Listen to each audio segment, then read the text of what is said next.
ఇర్మియా గ్రంథం 31:9 తొట్టిల్లకుండా చక్కగా పో బాటను వారు నడిపింతును.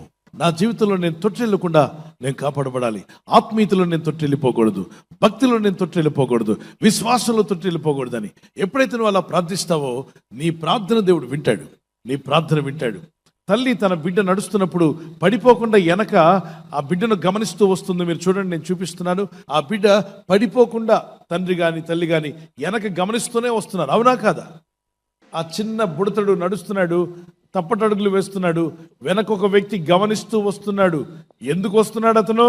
ఎక్కడ బిడ్డ పడిపోతాడో పడిపోకుండా నిలబెట్టాలి, నడక నేర్పించాలి. నా బిడ్డ పడిపోవడానికి వీల్లేదు, నా బిడ్డకు నడక రావాలి అని ఒక తండ్రి వస్తున్నట్టుగా పరలోక తండ్రి ప్రభు అయిన యేసు, రక్షకుడైన యేసు, పరిశుద్ధాత్ముడు ఈ లోకంలో నీకు నడక నేర్పిస్తాడని నమ్మితే దేవునికి స్తోత్రం చెప్పిడా. ఇదే విధంగా ఆత్మస్వరూపైన దేవుడు నువ్వు నడుస్తున్నప్పుడు, నువ్వు పడిపోతున్నప్పుడు నిన్ను చూస్తూ ఊరుకోడు, కానీ నీ యొద్దకు పరిగెత్తుకుని వచ్చి నేను లేపుతాడు, నిలబెడతాడు. మన తల్లిదండ్రులు ఏ విధంగా అయితే పెద్దవాళ్ళు నువ్వు పడిపోయినప్పుడు లేపారో, పరలోక తండ్రి ఈరోజు జీవితంలో కొందరు పడిపోతున్నారా? తొట్టిల్లిపోతున్నారా? అవును. ఆర్థికంగా కొందరు తొట్టిల్లారు, ఆర్థిక ఇబ్బందుల్లో ఉన్నారు. మరికొంతమంది భూమి మీద బాగానే నడుస్తున్నావు కానీ జీవితంలో పడిపోయావు.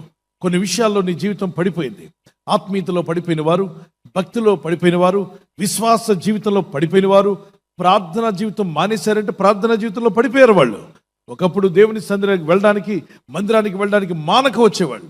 ఒక దినము దేవసేనలు గడుపుట 1000 దినముల కన్నా శ్రేష్టమని భావించి కుటుంబం అంతా లేచి స్నానాలు చేసి బైబిల్ పట్టుకొని మందిరానికి పరిగెత్తిన కుటుంబాలు ఈరోజు ప్రార్థనా స్థలాలకు రావట్లేదు, ప్రార్థనా మందిరాలకు రావట్లేదు. నిర్లక్ష్యం, పడిపోటకు నువ్వు అనుమతించావు కాబట్టి సాతాను నిన్ను పడగొట్టాడు.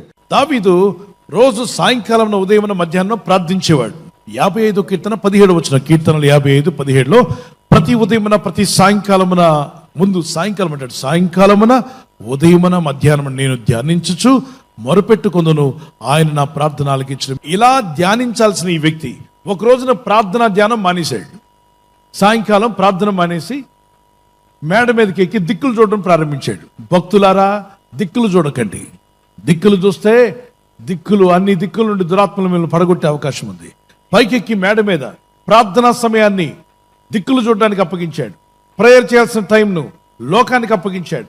ప్రార్థించే సమయం సినిమాలకో, సీరియాలకో, లోక సంబంధమైన చెత్త కార్యక్రమాలకు నువ్వు అప్పగిస్తే నష్టపోయేది నువ్వే.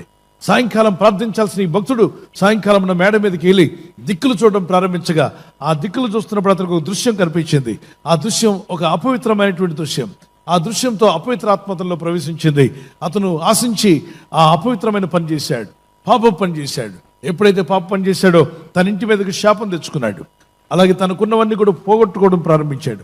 తన పిల్లలు ఎదురు తిరిగేవారుగా మారిపోయారు, దుష్టులుగా మారిపోయారు. ఆయన పెద్ద కుమారుడు అబ్షాలోం అపవిత్రుడుగా మారిపోయాడు. కుటుంబం అంతా కూడా మరి అన్యులు మధ్యలో ఏం జరుగుతాయి, అవి జరగడం స్టార్ట్ అయిపోయాయి, అపవిత్రమైన కార్యక్రమాలు.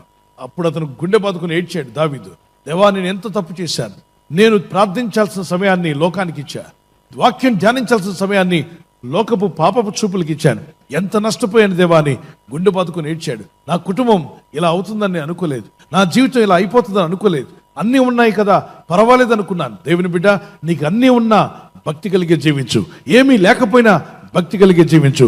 ప్రార్థన విడవద్దు, భక్తిని విడవద్దు, అప్పుడే నువ్వు కాపాడబడతావు. దేవుని ప్రజలారా, దేవుని వాక్యాన్ని పక్కన పెట్టకండి.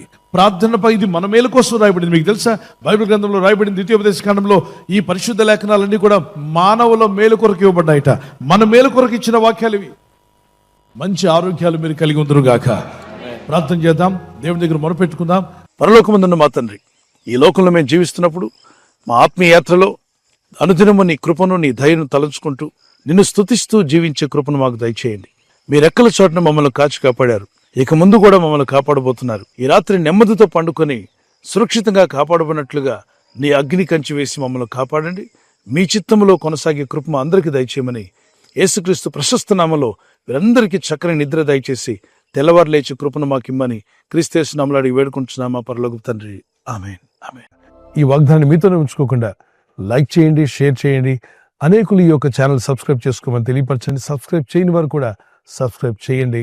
Good night. God bless you.